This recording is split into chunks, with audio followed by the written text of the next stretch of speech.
Hello and welcome to the world of Zwift with myself, Hannah Walker. And with me, Matt Stevens. Now you may be wondering where OJ is. Well, we've kicked him out of the studio as today's special episode is all about the UCI Cycling Esports World Championships. Matt, should we take a look at what's in store? Let's do it. We hear from the inaugural world champions on how they rode into cycling history. Zwift Academy winner Oudeman reflects on a whirlwind few months that have led to the start line of the biggest race in cycling esports. And after 17 years in the professional ranks, Nico Roche looks ahead to the next chapter in his career. We see how some of this year's contenders are preparing for a shot at winning the prestigious Rainbow Bands. Reigning champion Ashleigh Moolman-Pasio looks ahead to her title defence. Myself and Matt recon the World Championships course with Rhys Howell, DS for the racing powerhouse that is Canyon Esports. But first, Dave Toll has everything you could possibly need to know about the second edition of the UCI Cycling Esports World Championships. The 2022 UCI Cycling Esports World Championship is the pinnacle of virtual racing and will once again be hosted on Zwift. The roads and skyways of the New York City map are where the best esports racers from around the world will battle it out for the iconic rainbow jersey. The course, Knickerbocker, a challenging 54.9-kilometer parcours worthy of the World Championship with both men's and women's races taking on the same route. With 994 meters of elevation, barely a flat section of tarmac, and a climb to the finish, expect plenty of attacks and a winner willing to suffer to be crowned world champion. The road to the UCI Cycling Esports World Championship began in November, with riders earning their spot via 8 continental qualifying races. Those failing to come through the qualification had to rely on being selected by their national federation or a coveted wildcard entry. To ensure a level playing field, in-game equipment will be neutralized and all riders will race on a brand new Wahoo Kicker V5 Smart Trainer provided by official hardware partner Wahoo. Just like any other race on Zwift, the UCI Cycling Esports World Championships wouldn't be complete without power-ups. Racers will have Aero, Feather, and Draft in their arsenal, and, as always, they'll need to be strategic about their use. During the race, NTT, the official data analytics partner, will be retrieving real-time data, including speed, power, and heart rates, to provide on-screen innovations like rider efficiency. Make sure to look out for the community rides and support from Shimano, the drivetrain partner for the event. You can watch all the build-up, live races, and reaction here on the Zwift YouTube channel on Saturday, February 26th.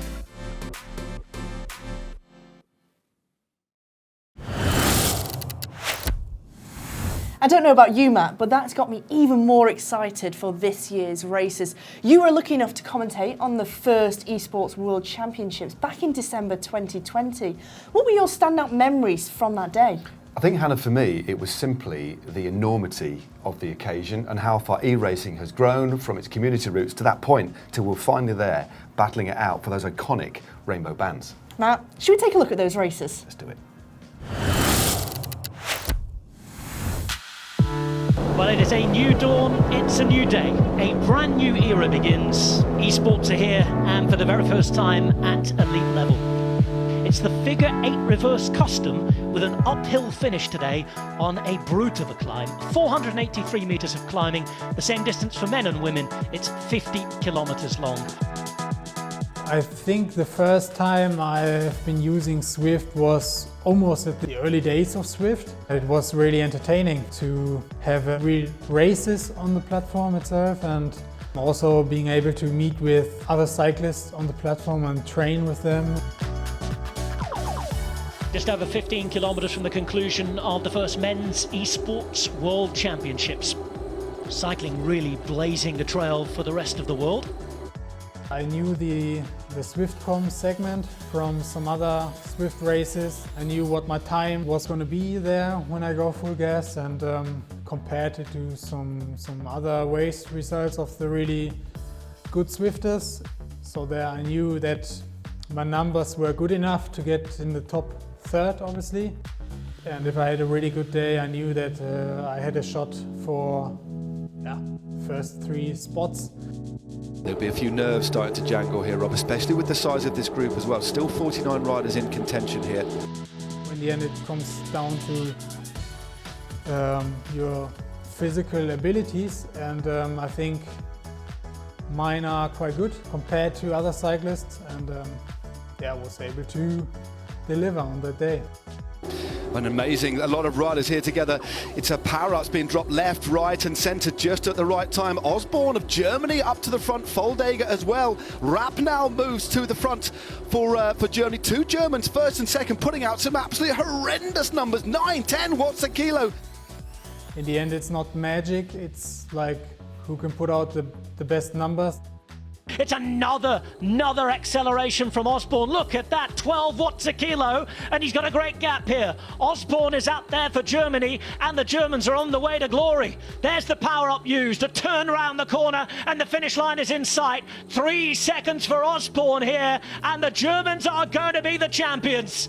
It's Osborne who's going to be the world champion for the first time in esports.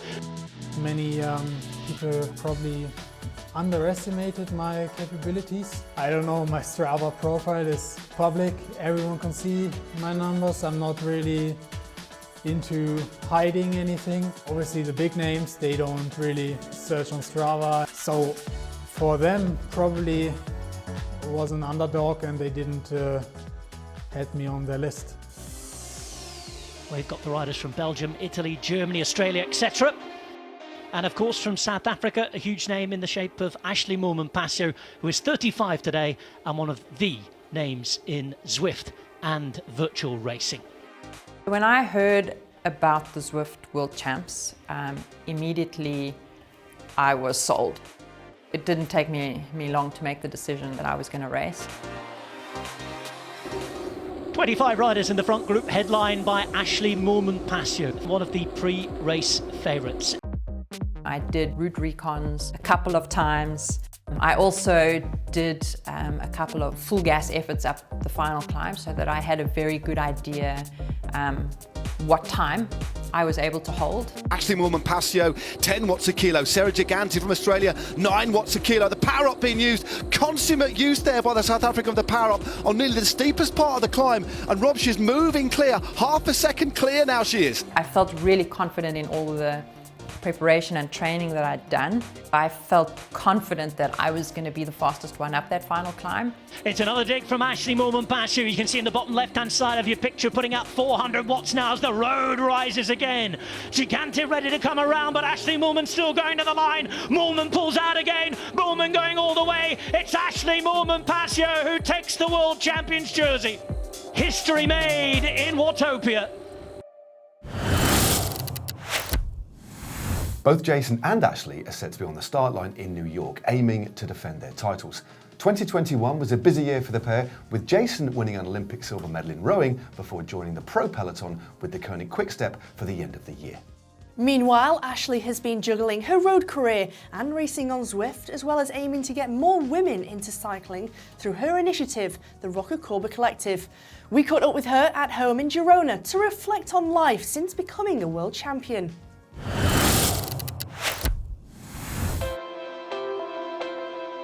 Yeah, I mean, being esports world champion, being the first ever esports world champion, for me, I'm really proud of that. But it is kind of interesting being the first because it means that it's a very new discipline. It means that it's not necessarily a discipline that everyone's familiar with or has bought into. Within the pro road space, for sure my peers respect me and they respect my achievement because they have also tried to race on Zwift and they know how hard it is. I realize that it is really significant to the general public, and that's actually more important than whether the road pro is accepted or not, because at the end of the day, the longevity of the sport, or the sport, is actually about, I mean, we show people, we put on a show for people to watch. So, to have buy-in from the greater public, and especially those who who train and race on Zwift. I think that's more significant to me. And it speaks so clearly towards my ambition as a person to lead by example. So being the first esports world champion, the first sort of conviction that came to my mind was, okay, now I need to start leading the way in the esports space as well. Putting my money where my mouth is, so executing on what I'm talking about, and so to start the Rock Collective, where obviously racing at the Premier League level on Zwift is really important, but actually what's more important is community building and getting more women on bikes, riding on Zwift, building their confidence just like I did, you know, through my journey through cycling. So that's what I want to pay forward through the Rock Collective. Well, there is Ashleigh Moolman-Pasio, part of the Rock Collective, and she is the first ever UCI Cycling Esports World Champion. She will be defending her title on Saturday the 26th of February around the Knickerbocker course in New York.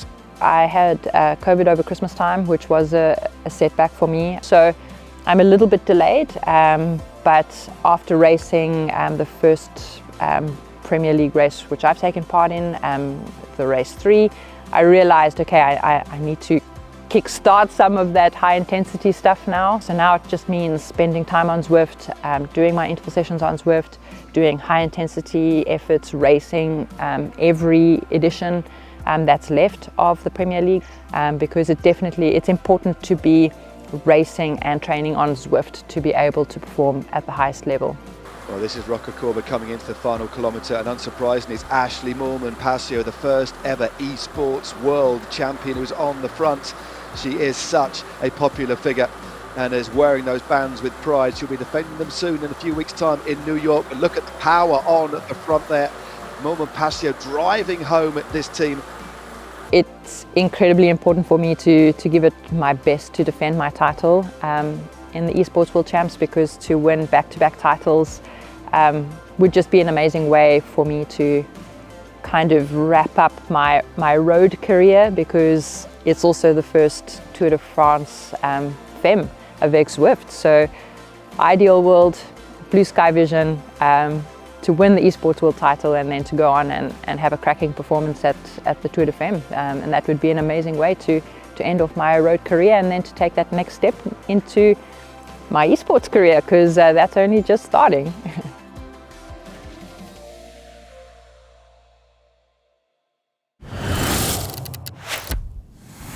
Joining Ashleigh in the women's race will be Oudeman. The 18-year-old won last year's Zwift Academy to earn a professional contract, as well as a wildcard into this year's World Championships. World of Zwift joined her on a Canyon SRAM team training camp in Mallorca to see how the youngest rider in the field was preparing for the biggest race of her life to date. Two of you are about to be professional cyclists. And those two riders are Maud Oudeman and Alex Bogner. Congratulations, well done. guys. I'm Maud Oudeman, I'm 18 years old and I'm from Nijmegen, the Netherlands. Yeah, I never really thought it would all lead up to this point. Like, so many people participate and then making to the top 5. It's like, okay, that's cool. I'm going to Mallorca now. And then, but you just never expect that you will be the winner of it. So, like, yeah, it's been pretty cool.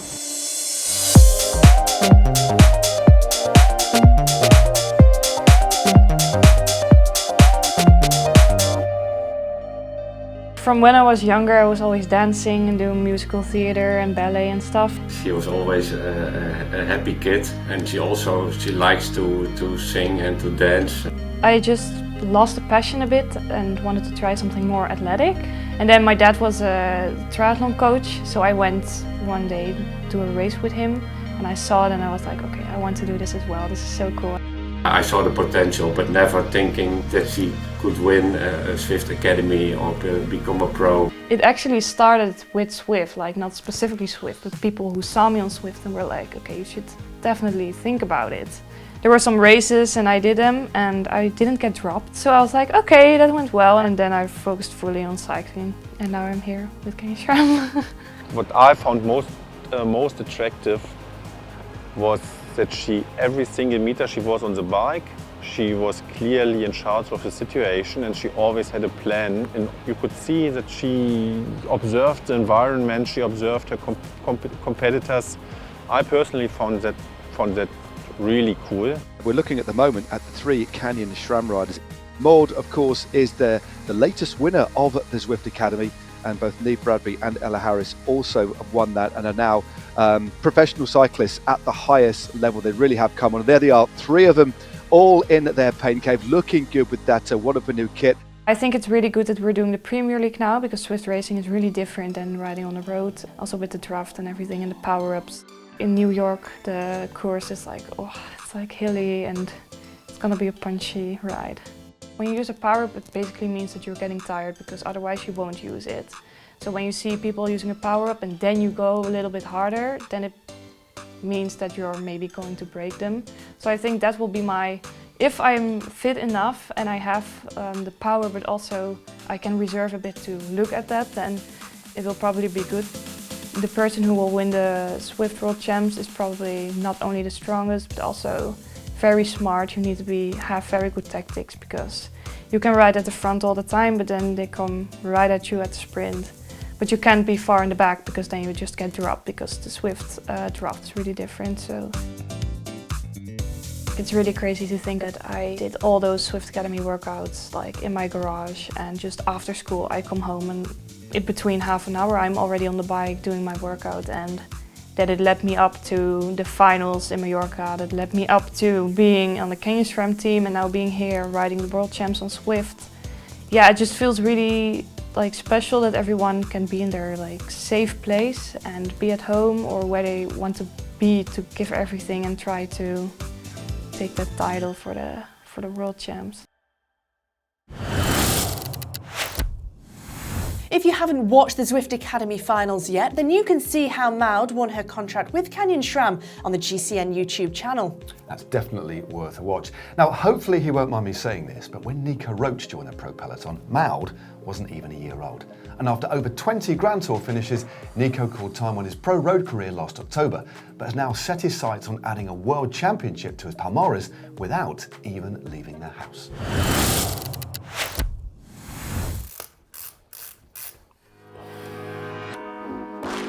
So out of all the places that I've traveled around the world for racing, I never thought I'd be doing a World Championship in a sitting room in Dublin.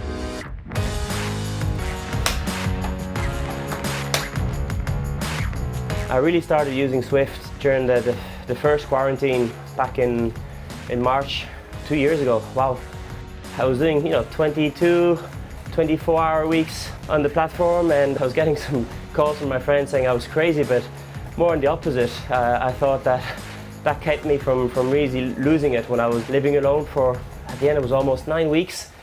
Basically it was saving my days. It got me into a routine. Get up one morning, set up a call with some of my friends. We'd do a meetup, go and train 3, 4, sometimes even 7 hours we've done. I was so grateful that technology was available for the quarantine. Cycling on the road and cycling on Zwift are similar in the way that you're on a bike and pedaling. Obviously, I think the gameology on Zwift puts a little bit of a different tactical side to on the road. The drafting, the little power bonuses and stuff like that, but also the accelerations, the closing the gap, the aero position. Even when you're chasing down a group, and it's just about adapting to new rules, understanding how the game works to be able to produce better power at very specific times. It's not just about pacing and calculating on you're closing the gap on the breakaway so many minutes per kilometer. This is completely different. Is when the gap's open, you have to close it. So my preparation for this race will be obviously spending quite some time on the platform on Zwift, trying to understand again really how to use the course to your benefit, but also I'll try, if I can get a chance, to do some of the races, hopefully again, just to get that feeling of riding in the bunch on Zwift. And then I'll kind of go on the road and do some specific kind of high intensity works as well. But again, I think it'll be more about nailing it right and learning to use the platform the best way I can. Every lap there's going to be some attack, someone trying to break clear quite early in the race. So it's all going to be about kind of playing smart, being aware. The climb itself, if it comes to a bunch sprint in the final, it's going to be quite interesting because it's not a short one, and this kind of going to be really, really punchy. I'm on the climb now actually. I'm going to have to practice this one now to really nail it. I think it's about practicing, knowing the climb, knowing there's a few moments where it flattens out, goes steep again. It's going to be really important, one, to use the draft on those flatter bits, and two, to produce a real big power on those much steeper bits that go up to 14%. When I started cycling, obviously going into pro ranks, then into the Worlds, the Grand Tours, the Olympics, and now I feel it's evolution going onto the online racing, and it's great to be part of these World Championships and hopefully going for it. Imagine that, it'd be such a cool avatar.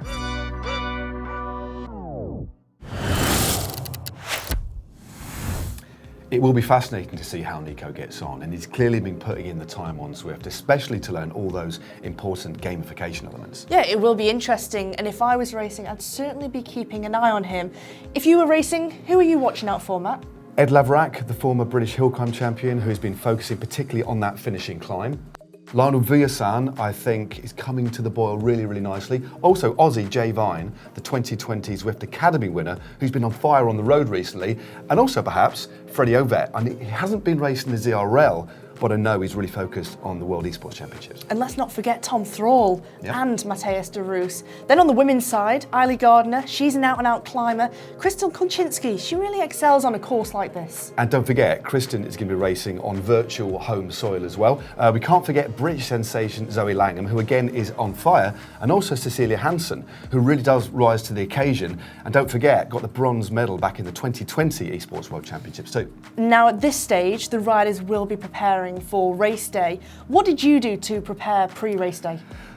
It was about relaxing really. A little cafe spin, about an hour and a half, 2 hours, couple of sprints to open up the lungs and the legs. And then the following day, all about getting myself in the zone, plenty of relaxing and plenty of coffee. And let's not forget about washing the bike. All important to have a sparkling clean bike for race day. Definitely. Some of the riders have been giving us an inside look into themselves getting ready for race day.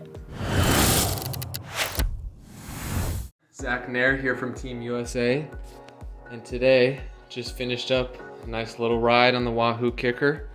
Did a 10-minute power test, and over here got all the numbers. Analyzing the training data and looking at that dual recording, trying to get those numbers as close as possible. Good morning. I'm just getting ready to get my workout on. It'll be a 2x15 at 88%. After that, I will do some yoga and some core and probably some arms. So just finished a VO2 max session on turbo, quite tough. Now it's core and squats. So I always do those on the days that I go hardest.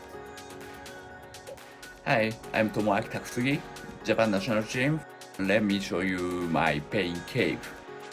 This is my bike, Tarmac SL7, really good bike. This is Google speakers, listening the music during the Zwifting, punk rock, hard rock, hip hop. This is senbei, Japanese traditional rice cake, a little bit salty, good for the training. So today for training, I did a race which is on the course for Monday's Premier League. It's a great way to recon and practice and just have some fun. And now I'm gonna go shovel the driveway because we had a blizzard and it's not gonna shovel itself. So I guess I'm getting some strength training in today too. So just about to do a recon of the New York Knickerbocker route. Quite excited, I've got my GB kit. So today's ride is all about trainer difficulty and trying out that final climb on the NYC KOM. I haven't done it in a little while and haven't raced up it in a long time. So today I'm gonna do the Tour de Zwift, the final stage on the Esports Worlds course, and see how the climb is. It's going to be all about anticipating these inclines I'm starting to ramp up now. See me grinding. And being ready for them, because the last thing you want to do is to be changing gears like I am now and have a chain drop. Today I do the Zen mindfulness. The Zen is Buddhist traditional mindfulness, you know. So let's start. Just sitting and only breathing to think about something in my mind and concentrate breathing.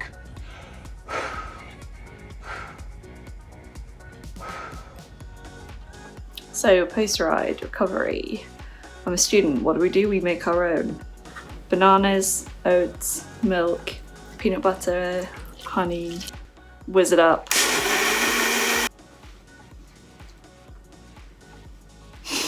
And the best part of the day is up now, and it's called Normatec, Netflix and Chill. Peace. Now, you've seen the riders Recon in the World Championships course. We're here in the lab at the World of Zwift headquarters, joined by none other than Rhys Howell, the Director Sportif of the all-conquering Canyon Esports team. And who better, really, to take us on a Recon of the World's course. Great to have you with us. Great to be here. Really looking forward to it. So first things first, Rhys, this is a really undulating course. It's a long route as well, 54 Ks approximately. Let's put the climbs to one side, but the rest of the course is quite similar. It's just constantly undulating, isn't it? Yeah, it is. It's going to be really interesting for the riders, especially riding, with 100% resistance. So those little ups and downs are actually going to make quite a difference in the race, I think. You've got quite a number of riders who race across your teams in Canyon Esports, but of course all representing different nationalities. How do you manage that as a DS in terms of the tactics? Do you sort of keep well away from that, or will you still have a chat with them? It's a very interesting dynamic, isn't it? So I'm not sure, I haven't spoken to them whether they're going to be forming any allegiances between the different countries or going all by themselves, so that's going to be interesting. We'll definitely as a team have a chat ahead of the race anyway. I think it's in our interest for everyone to be as well prepped as possible. But in the end, it's going to just come down to where everybody is, how the race unfolds. It's going to be a really unique kind of experience, so we have to see what happens, basically. The power-up distribution in the World Championships is different than the ZRL, isn't it, Rhys? Just explain how it's going to work. Yeah, so this time round, all the power-ups are going to be fixed for the different banners that the riders go through. So the very first one they'll be picking up is the draft, then over the com, picking up the aero, and then when they go over the lap banner, then they'll picking up that all-important feather. Rhys, how do you think that'll change the dynamic of how riders and racers will use the draft or feather power-up? I think if you're smart, you're going to hold on to that feather power-up until the climb. Of course, everyone's going to use that draft straight away, because that's the only power-up they're going to have on the first time up the climb. But I think the feather is going to be the one which makes the difference. Although, for the final climb, it'll be really interesting to see if anybody holds on to the aero, because it is a short pitch up to the sprint banner, well, the com banner. So maybe we'll see people hold on to the aero just for that. So we're just coming to that final steep section. It kicks up to around 17%. The gradient really tapers quite quickly, doesn't it, Rhys? And when you pass the line, it's only 1%. Yeah, it's already going to feel like you're on the descent when you hit that kind of minimal gradient after coming over the steep section. So the smart riders are going to be not let off the gas straight away. They're going to keep on pushing so they enter that descent as fast as possible to try and open up gaps behind. This descent is broken into parts as well, so just talk to us about the technical elements of this descent. This section is going to be really important. As soon as you hit this section, you're at minus 10% and you're going to go into the super tuck. And this is going to be your chance to get that bit of extra recovery. You have to be careful because sometimes if you do super tuck and you don't get back on the wheels, on some of the bits where it flattens out, you can fall back, like that bit there. There, he's sprinting on. But yeah, this is the only bit really where you're going to get any recovery in the race. If you could give one piece of advice to a rider going into this Esports World Championships, Rhys, what would it be? For certain, you're going to have to practice hammering that climb at 100% difficulty just to fully understand and appreciate what's going to hit you in the middle of the race. Hashtag no shortcuts. So, my nerves are jangling. We're on the base of the final climb for the final time. I think it's worth just acknowledging. Thank you very much, Rhys, for joining us, giving us your views on the course. Hannah too, but now it's everybody for themselves to the top. Good luck, guys. See you there. Matt, how would you fancy your chances on that final finishing climb? I don't know about you, but I'm more than happy sat comfortably commentating on the race than actually trying to ride that climb hard. Yeah, I'm out. Yeah, definitely. Couldn't agree more. Well, you can join us right here on the Zwift YouTube channel on Saturday, the 26th of February at 6 p.m. GMT and 10 a.m. Pacific time. And in the meantime, check out the Zwift events page, as there are a host of ways you can get involved, including podcast rides and community races on the course. You can even join a watch-along ride on the World Championship course during the races. We'll hopefully see you there. Bye for now.